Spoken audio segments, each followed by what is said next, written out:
మీ మీద ఎవరైనా ఎప్పుడైనా అసూయపడ్డారా? ఎవరైనా నా మీద అసూయపడ్డారు, నువ్వు కాదు, ఎవరన్నా నీ మీద అసూయపడ్డారంటే చేయి చూపించండి. హల్లెలూయా, మీరు ఆశీర్వదించబడిన వారు. అసూయపడటం అనేది ప్రేమకు వ్యతిరేకం అండి. ప్రేమలో అసూయ లేదు. అసూయపడేవాడు ప్రేమ లేనివాడు. అసూయ మనుషులు మన మీద పడటం అనేది మన అభివృద్ధికి గుర్తని గుర్తించండి. మీ మీద ఎవరన్నా అసూయ పడ్డారంటే మీరు దేవుని చేత బహుగా దీవించబడ్డారు అని గ్రహించండి. మీ మీద ఎవరన్నా అసూయ పడుతుంటే వాళ్ళ మీద మీరు కోపం పడొద్దు. వాళ్ళ గురించి అసలు ఆలోచించనే వద్దు. ఓహో, హల్లెలూయా, దేవుడు నన్ను దీవించాడు అనమాట, అందుకే అందరి కళ్ళు నా మీద పడ్డాయి అని ఆనందించండి. అంతేకాదు, అసూయపడిన వాళ్ళు అసూయపడుతూ ఉండి అంతటితో ఆగరండోయ్.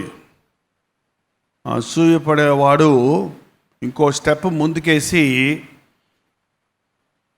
నీ మీద విమర్శలు కురిపిస్తాడు, నీ మీదకి జగడానికి వస్తాడు, నీతో గొడవ పెట్టుకోవడానికి ప్రయత్నిస్తాడు. అటువంటి సమయాల్లో నువ్వు గొడవపడేవాడిగా అయిపోతే, నువ్వు జగడమాడితే నీకు వారికి తేడా ఉండదు. నువ్వు నిజంగా దేవుడిని ఆశీర్వదించాడని విశ్వసించిన రోజు నీ మీద అసూయపడే వారిని కూడా నువ్వు ప్రేమించగలుగుతావు.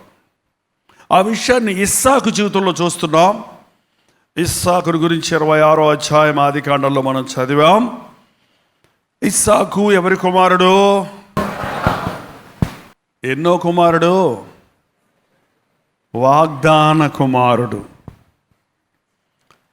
ఇస్సాకు అబ్రహాము దినములలో వచ్చిన మొదటి కరువు గాక మరి ఒక కరువు ఆ దేశంలో వచ్చెను. అప్పుడు ఇస్సాకు గెరారులోనున్న ఫిలిష్తీయుల రాజైన అబీమెలెకు నొద్దకు వెళ్ళెను. అక్కడ గెరారు అనే ప్రాంతాలకి కరువు వచ్చిన మూలాన, నీళ్లు లేని మూలాన, పంటలు పండని మూలాన కరువు దినాలలో ఇస్సాకు ఒక అన్య దేశంలోనికి, మరొక అన్యరాజు పరిపాలనలో ఉన్న దేశంలోనికి వెళ్ళవలసి వచ్చింది. చూడండి, ఈ రోజుల్లో ఇతర దేశాలకు వెళ్ళటం అనేది సర్వసాధారణం అయిపోతుంది. వెళ్ళాలనే ఆశ చాలామందికి ఉంది. అమెరికా వెళ్ళి చదువుకోవాలి, అక్కడ కుదరకపోతే ఆస్ట్రేలియా వెళ్ళాలి, ప్రస్తుతం చాలామంది కెనడా వెళ్ళాలి, మరో దేశానికి వెళ్ళి కొంత అభివృద్ధిని చూడాలి, ఆశీర్వాదం చూడాలి అనే ఆశలు ఈ రోజున చాలామందికి ఉన్నాయి. కానీ మన స్వదేశంలో ఉన్నంత స్వేచ్ఛ, అంత ధైర్యం మనం ఒక కొత్త దేశంలోనికి, కొత్త జనుల దగ్గరికి, వేరే దేశస్తుల దగ్గరికి వెళ్ళినప్పుడు ఇక్కడున్నంత ఫ్రీడమ్, స్వేచ్ఛ నీకు అక్కడ ఉండదు. అక్కడ ఒకవేళ నీకు ఏదైనా ప్రమాదం జరిగినా, అనారోగ్యం వచ్చినా, ఆపద వచ్చినా, ఇక్కడైతే నువ్వు వెంటనే నీ బంధువులకో స్నేహితులకో నువ్వు తెలియజేస్తావు. కానీ ఒక కొత్త స్థలానికి వెళ్ళినప్పుడు అక్కడి నుంచి రాలేవు అంత త్వరగా. ఇక్కడి నుంచి ఎవరు నీ దగ్గరకు రాలేరు. ఎంతోమంది ఒంటరితనాన్ని అనుభవిస్తారు. అయితే ఒక వ్యక్తి ప్రభువుని ఎరిగిన వ్యక్తి అయితే, ప్రభువుని రక్షకుడిగా అంగీకరించిన వాడు, ప్రభువునందు విశ్వాసం ఉంచిన వాడు ఒంటరివాడు కాదు. నేను నీకు తోడై ఉంటాను అన్న వాగ్దానం ఎక్కడికి వెళ్ళినా, నీవు పోవు స్థలములంతా నీకు తోడుగా ఉంటానన్న వాగ్దానం ఉంది. ఇస్సాకు అబ్రహాము ఇచ్చిన ఆస్తి ఏంటంటే ఆయన వాగ్దానాలు ఇచ్చాడు.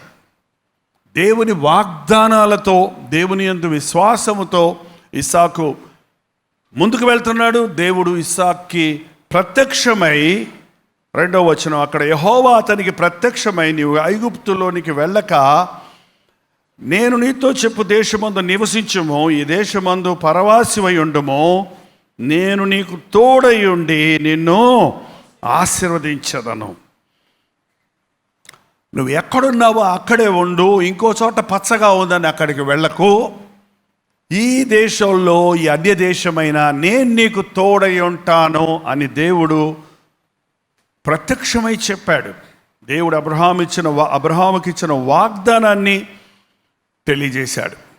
కాబట్టి ఇస్సాకు ఆ దేశంలో పంట వేసినప్పుడు 12వ వచనం, ఇస్సాకు ఆ దేశమందున్న వాడై విత్తనము వేసి ఆ సంవత్సరము 100 ఫలం పొందాడు. ఇతర దేశాల్లో, అన్య దేశంలో కరువు కాలంలో విత్తనం వేసిన ఇస్సాకు 100 ఫలం పొందాడు. ఆ దేశీయులు ఎవరు పంటలు పండించలేనంత విధంగా పంటలు పండించాడు. ఇక్కడ ఈ రాష్ట్రంలో ఉన్నవాళ్ళు ఈ రాష్ట్రంలో అభివృద్ధి పొందకపోతే వేరే రాష్ట్రానికి వెళ్ళి కష్టపడి దేవుని ఆశీర్వాదంతో వర్ధిల్లటం. అలాగే ఉంది ఇస్సాకు పరిస్థితి కూడా. అన్య దేశంలోనికి వెళ్ళి కరువు కాలంలో పంట వేసినప్పుడు 100 ఫలం పొందాడు. ఎంతమందికి ఆశీర్వాదాలు కావాలో ఒకసారి చేసి చూపించండి. ఎవరు వద్దంటారు కదా. అవును, ఏమనుందండి? ఇస్సాకు ఆ దేశమందున్నవాడై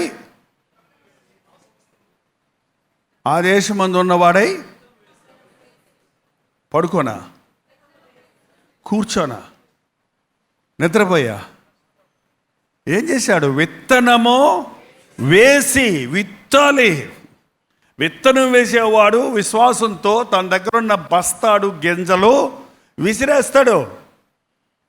అవి ఎండిపోతాయి, అవి కుళ్ళిపోయినాయి అనుకుంటాడు, చచ్చిపోయినాయి అనుకుంటాడు. ఆ పంటలో పడతావు, అవి ఆ భూమిలోనికి వెళ్తావు. అవి విశ్వాసంతో ఇవి పంటలు పండిస్తుందని ఉన్నదాన్ని విత్తుతాడు. ఉన్నదాన్ని వెత్తకుండా, నష్టపోకుండా, కష్టపడకుండా ఆశీర్వాదం లేదండి. కష్టపడకుండా, నష్టపోకుండా నువ్వు ఆశీర్వదించబడుతున్నావంటే అది నిజమైన ఆశీర్వాదం కాదు. అది దేవుడిచ్చే ఆశీర్వాదం కాదు. అది అన్యాయము, సొమ్ము వలన, లంచాల వలన, మోసాల వలన, అబద్ధాల వలన సంపాదించుకున్న సంపాదనే. అది ఎలా వచ్చిందో అలాగే వెళ్ళిపోద్దండి. అమాంతంగా సిరి వచ్చినప్పుడు అమాంతంగా వెళ్ళిపోతుంది. అందుకని గొప్ప గొప్ప బిజినెస్ పీపుల్, కోట్లకు అభినేతలుగా ఉన్నవారు ఒక్కసారి దివాళా తీశారంటే దిక్కుమాలినోళ్ళు అయిపోతున్నారు. అంత పెద్ద ధనవంతులు అప్పుల్లో ఉండడం ఏంటి, అంత పెద్ద ధనవంతులు లాస్ అయిపోవటం ఏంటంటే వాళ్ళు ఎక్కువ ఇన్వెస్ట్ చేసాము, ఏదోదో సంపాదించాము, ఇలా క్యాల్కులేట్ చేసుకుంటారే కానీ కష్టపడరు. నీ కష్టార్జితాన్ని దేవుడు ఆశీర్వదిస్తాను అన్నాడు. ఎవరైనా ఆశీర్వదించబడాలని ఆశపడితే కష్టపడాలి. కష్టపడకుండా వచ్చే ఆశీర్వాదం నిజమైన ఆశీర్వాదం కాదు. ఇస్సాకు విత్తనము వేసి ఆ సంవత్సరము ఎంత పంట కోసాడట? 100 పంట. అక్కడ ఉన్న వాళ్ళకి ఎవరికి అర్థం కావటం లేదు. కరువు దేశం అది, నీళ్లు లేవు అక్కడ, పంటలు పండటం లేదు అక్కడ. అటువంటి సమయంలో ఇతని పంట చూస్తే పక్కడున్న పొలాలన్నీ పీలగా ఎండిపోయి ఉన్నాయి. ఈయన పంట చూస్తే ఏపుగా పెరిగి పచ్చగా కంకిలేసి ఊగుతూ ఉన్నాయి. అవి చూస్తున్నప్పుడు పక్క వాళ్ళందరూ కళ్ళు ఎలాగుంటాయి? మన పంట ఏంట్రా ఇట్లుంది, ఆ పంట చూడు ఎట్లుందో, మన పొలం ఏంట్రా ఇట్లుంది, ఆ పొలం చూడు ఎట్లుంది అని అసూయపడటం మొదలుపెట్టాడు. 14వ వచనం, అతని గొర్రెలు ఆస్తియు, గొడ్ల ఆస్తియు, దాసులు గొప్ప సమూహమును కలిగినందున ఫిలిష్తీయులు అతని యందు అసూయపడిరి. దేవుడు నిన్ను దీవించినప్పుడు, నువ్వు పచ్చగా ఉన్నప్పుడు, నువ్వు అభివృద్ధి చెందుతున్నప్పుడు, నువ్వు ఆశీర్వదించబడుతున్నప్పుడు, నువ్వు ఫలిస్తున్నప్పుడు, నీ కుటుంబం దీవించబడుతున్నప్పుడు, నీ చుట్టూన ఫిలిష్తీయులు, సాతాను సంబంధులు, లోక సంబంధులు అసూయపడతారు. అసూయపడేవాడి గురించి మీరు ఆలోచించకండి. నా మీద అసూయపడ్డాడే, నా మీద అసూయపడ్డాడే, నా మీద అసూయపడ్డాడే అంటే మీరే బాధపడతారు. మీ మీద ఎవరు అసూయపడ్డా మీకే అపకారం జరగదు. ఎవరి అసూయ వాడినే తింటది. నీవు దానిని పట్టించుకోనంతసేపు, నీ మనసులోనికి రానివ్వనంతసేపు. ఇస్సాకు యొక్క మంచి మనసును చూస్తే నాకు చాలా ఇష్టమండి ఇస్సాకు అంటే. ఎందుకు తెలుసా? తండ్రి తీసుకెళ్ళి బలిపీఠం మీద పెడితే, మోసలోడా నన్ను పెడతావేరా బలిపీఠం మీద, నువ్వు చావాల్సిన వాడివి, నాకు చాలా బతుకుంది, నన్ను బలిస్తావేంటి, నిన్ను బలిస్తాడు, పడుకో, దేవుడికి కావాల్సింది బలే కదా అని ఎగిరి దండు ఉండేవాడండి ఈ నోటి కుర్రాడైతే. నాన్న కత్తి ఉంది, నొప్పి ఉంది, గొర్రెది అని అడిగితే దేవుడు చూసుకుంటాడయ్యా, యెహోవా ఈరే ఏనానా నీకేమన్నా పిచ్చా ముసోడు అయిపోయావు, కొండ మీదకి కత్తి తీసుకెళ్తున్నావు కదా, మరి అది కూడా దేవుడు చూసుకుంటాడు ఆ రోజు కదా. నువ్వు తీసుకెళ్తున్నావు కదా, గొర్రెను మాత్రం దేవుడు చూసుకుంటాడంటావేంటని ఎదురు ప్రశ్న వేశాడా? అవిశ్వాసాన్ని చోటిచ్చాడా? మరి మారు మాట్లాడలేదు. ఓహో తండ్రి, మా తండ్రి విశ్వాసం గొప్పదే, దేవుడు చూసుకుంటాడు అంటే అందులో ఏదో అర్థం ఉంది, దేవుడు తప్పకుండా చూసుకుంటాడని విశ్వసించాడు. పైకి వెళ్ళే వరకు తెలియదు ఆ గొర్రె తానేనని. కాళ్ళు చేతులు గట్టి బలిపీఠం మీద పడుకోబెడుతుంటే, ఏంటి నన్ను పడుకోబెడుతున్నావు ఏంటన్నా, నాన్న నేర్చుంటే కూడా అబ్రహాం కరిగిపోయి కిందకి దిగి వచ్చేసేవాడే.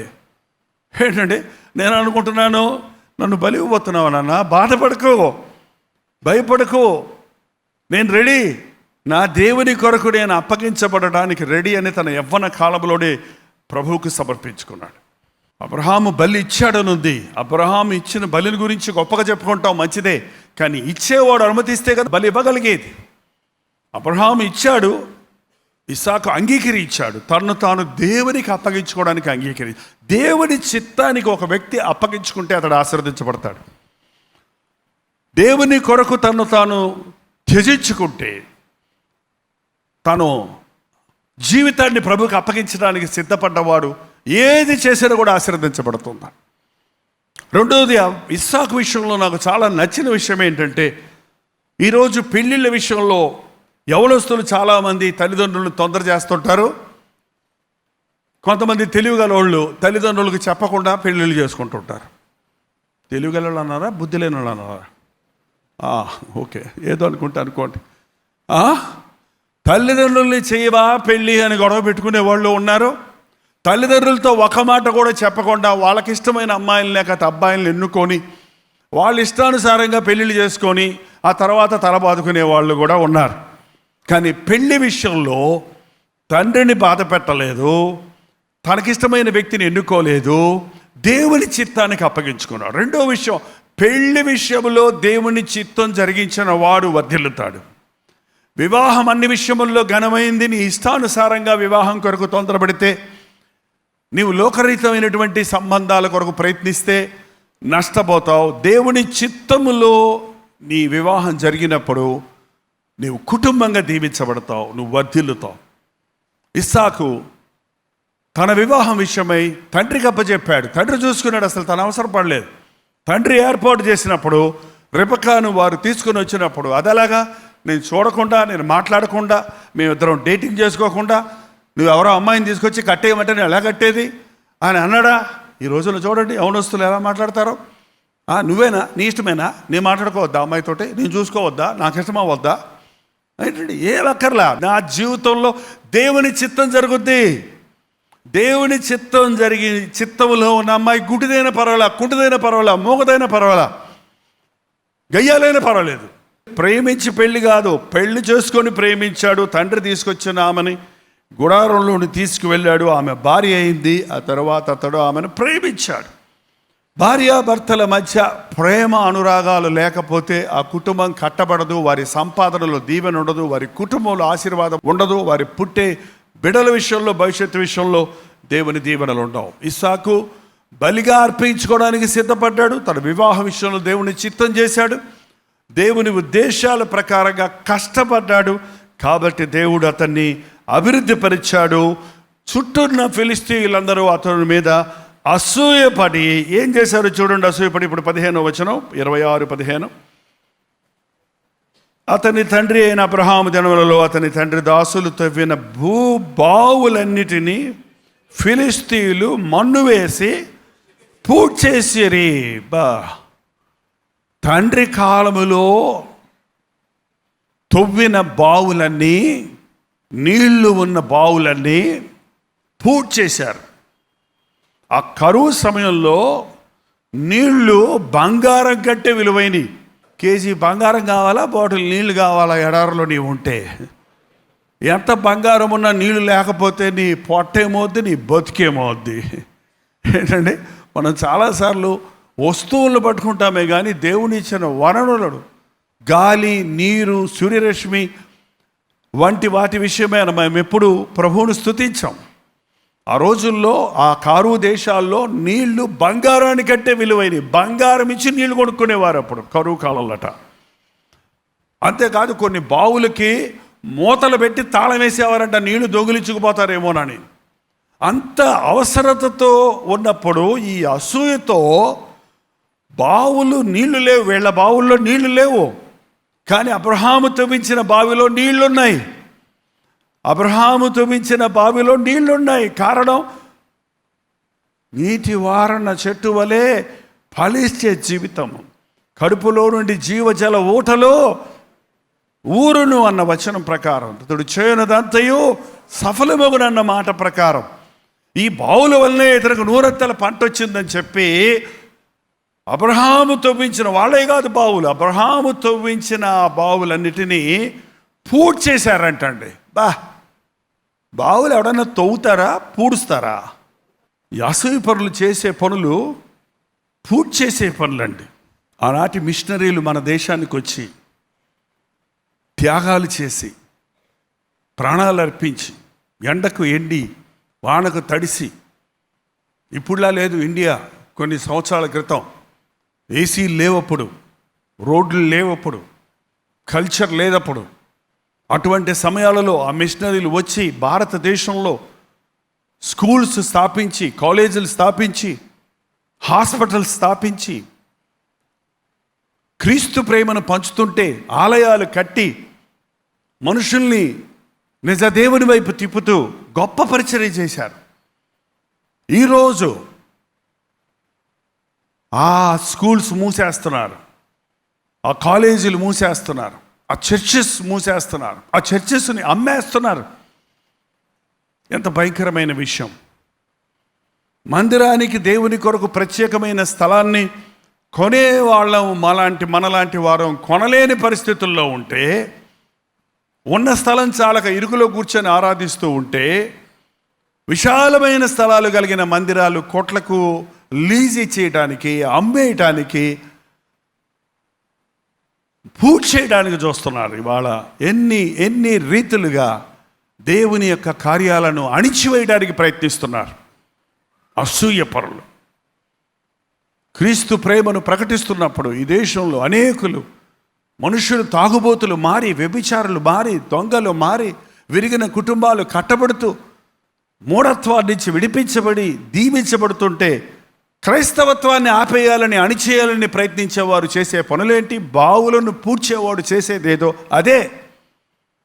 అనేకులకు దాహానికి తీర్చే నీరు, అనేకుల పంటలను పండించే నీరు, అనేకులకు అవసరమైన నీటి బావులను పూడ్చేయటం ఏంటండి?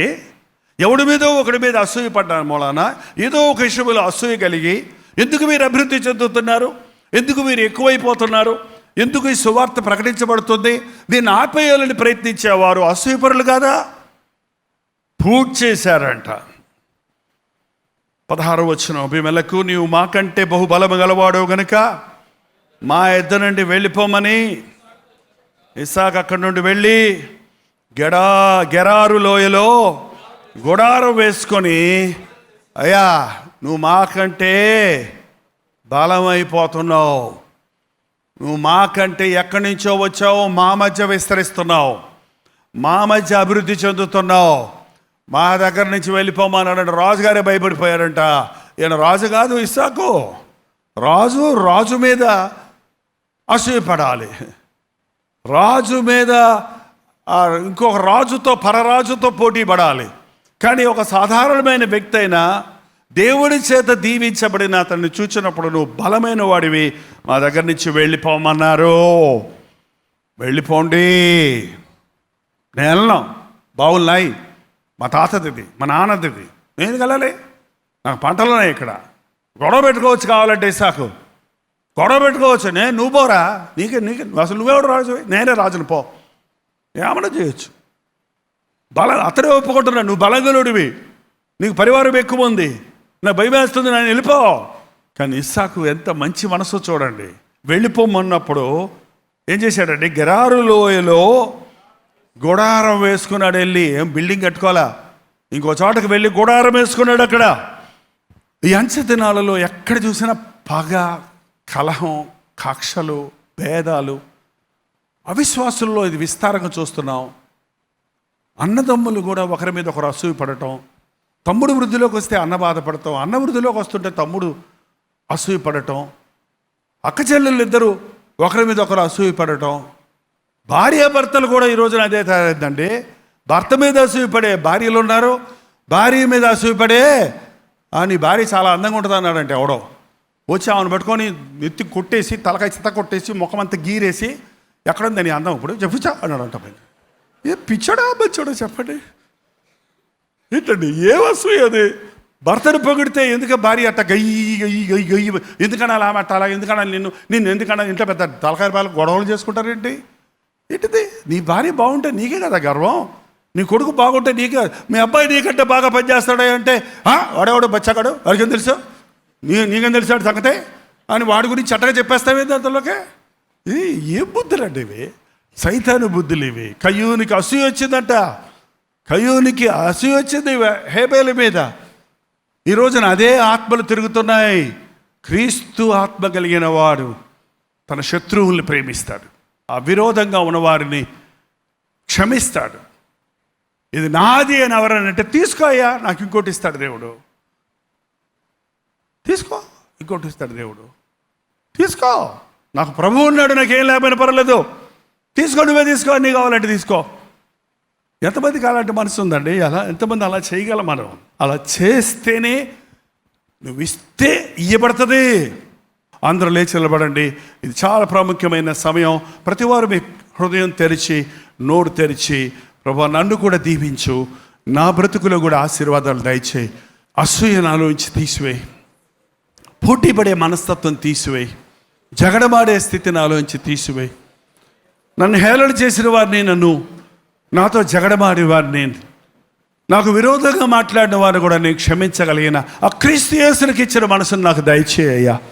రెండు చేతులు పైకెత్తి ప్రార్థన చేద్దాం. పరిశుద్ధుడా, ప్రేమగల తండ్రి, ఒక్కసారి మా వైపు చూడు నాయన.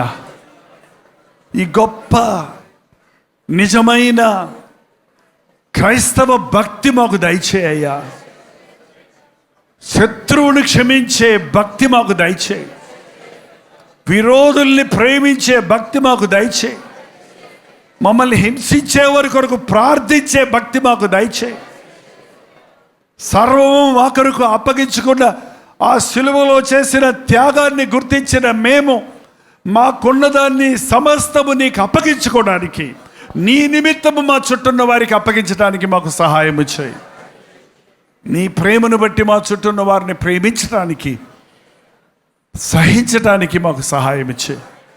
కష్టపడే మనసు మాకు దయచేయ్యా. విత్తనము వేసి ఫలించినట్లు నీ అప్పగించిన పనుల్లో నమ్మకస్తులుగా ఉండటకు సహాయం చేయి. మేము చేరుదంతా సఫలమవునట్లు పని చేయుటకు సహాయం చేయి నాయన. పాడైపోయిన దానిని బాగు చేయడానికే ఈ లోకంలోనికి వచ్చావు కదా. పాడైపోయిన మనుషులు మా చుట్టూ ఎందరో ఉన్నారయ్యా. గమ్యం లేని జీవితాలు జీవిస్తున్నారు, నిరీక్షణ లేని జీవితాలు జీవిస్తున్నారు.